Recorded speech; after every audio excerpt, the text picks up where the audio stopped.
The Easter holidays had the better of me, and I suspect I deserted you in that period, did not record an episode in the last 2 weeks. For that, I'm sorry. We are back.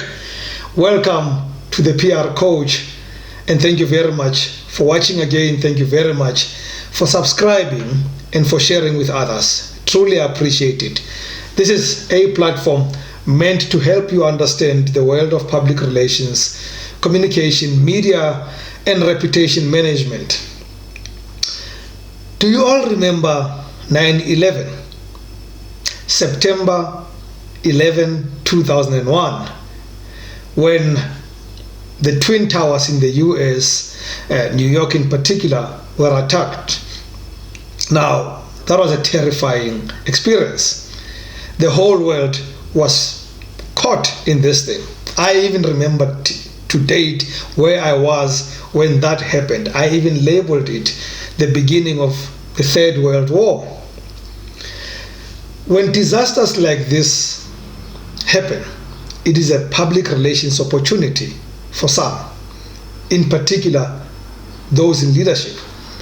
And without a doubt, 9/11 was a major PR opportunity for George W. Bush, who was then president of the USA.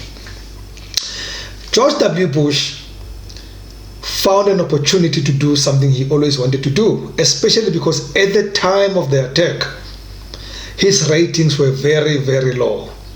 So what do? You've got a chance to do something to use that disaster to prop up your ratings. It's also called wagging the dog.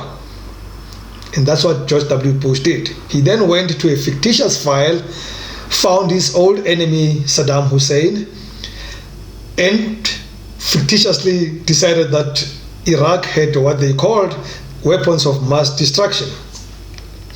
And he convinced his allies, in particular the United Kingdom, to attack Iraq. And 2 years down the line, in 2003, the so-called Iraqi war happened. Of course, in my view, it was the attack on Iraq, not Iraqi war. It was one or two countries attacking Iraq. It was not a war between countries. But that's the disaster of using such events for PR. It's because it can be exploited for wrong reasons. It comes with the arrogance of incumbency. Because you are in a sport where people are so fearful and terrified, you can exploit that fear, that terror, to do what you always wanted to do. Something similar happened in South Africa this week. At least the story happened a while ago, but the story got revealed this week. Controversial Minister of Public Enterprises, former Minister of Finance, and former Governor of the Revenue Services, Pravin Gordhan, is reported to have approached Chief Justice Mogoeng and asked him about how an interview of his personal friend, now this is very interesting, a personal friend who's also a judge, how the interview to be admitted as a judge went. Now, that should be innocuous, shouldn't it? I mean, it's not a big deal, except it is. Pravin Gordhan does this in his capacity as a cabinet minister. That already breaks the ethics of his role. He approaches Chief Justice, who was leading the Judicial Service Commission, to interview the judges that were eligible for appointment, or candidates eligible for appointment as judges. He then goes to say, how did my friend do in the interviews? That is using the fact that you are a very popular minister and therefore you cannot be seen to be doing wrong. He is exactly doing what Bush was using. Bush was using terror to prop himself up. Pravin was using his popularity to prop his friend up. It cannot be that he, as he argues now, by the way, he's issued a public statement that says there was nothing to it. He was just asking in passing, and yes, the particular judge is a friend of mine, but there was nothing to it. Well, there is something to it, because the judiciary is independent from the executive. This is in the constitution of this country. This is one of those things that we protect dearly, the separation of powers from the legislature, which is parliament, the executive, which is the cabinet, and the judiciary. Those layers of power are separated so that they can guard against each other, and the abuse of one against others, or one of power, so that the others can then check on them. Now, when a cabinet minister approaches head of the judiciary with such a question, it can be interpreted, and I think rightfully so, as saying, please look out for my friend. Please make sure she gets the job. The integrity of the Chief Justice here is what we can bank on, and know that the appointment would not happen on the basis of that.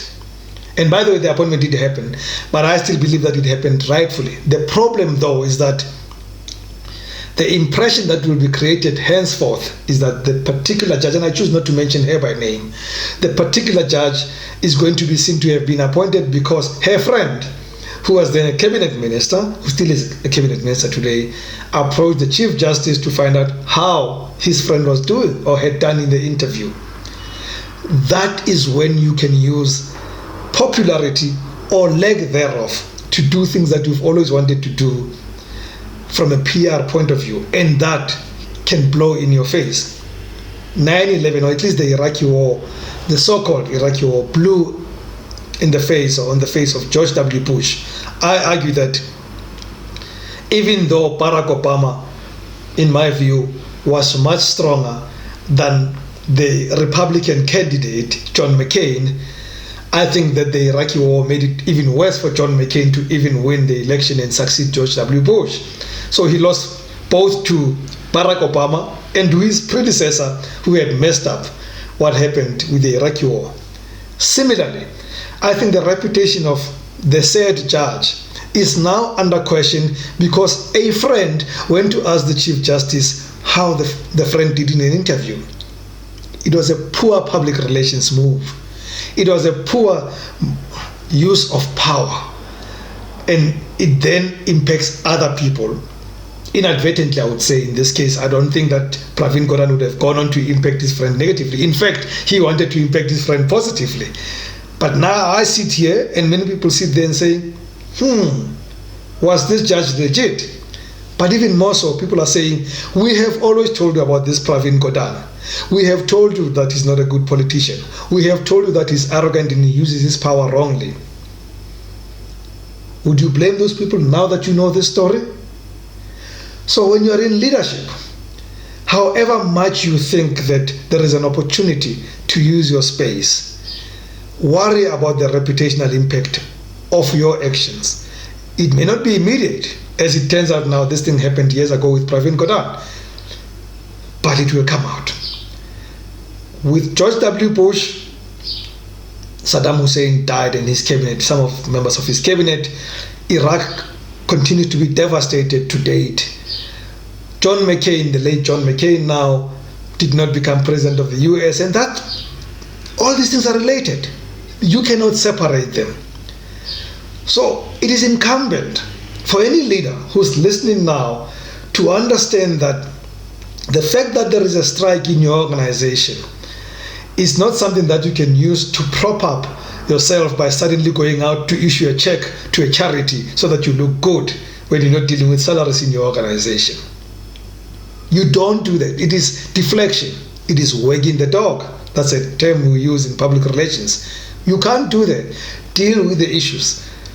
I believe that the issue that Minister Pravin Gordhan had to deal with was nothing. He had to do nothing. Step away. If his friend gets appointed, great. If she doesn't get appointed, tough. George W. Bush should have investigated who was behind 9/11 and solved that matter. As it turns out, he did not solve it. Barack Obama inherited an unfinished story. I'm not about to extol the virtues of Barack Obama. He's got his own Afghanistan disasters and all those things. We can deal with those some other time. But I'm saying to you now that disasters and other events offer great opportunities for PR. But arrogance of incumbency can mess up that PR if not handled properly. Be very, very careful. Examples are galore out there. Watch out for them. Thank you so much for watching. We shall come back more often. In fact, the format is going to change a little bit. I'll be joined by other people now going forward. I'll be getting into interviews with other people, getting their views on stuff, answering questions. But most importantly, I still want your questions. I still want your comment. But you know what I love most? Press this button, subscribe, and join the family. But send the questions to rams@kingmaker.co.za, and I'll be very happy to respond. I'll also be very happy to do business with you. I come very reasonable, but highly recommended. Cheers.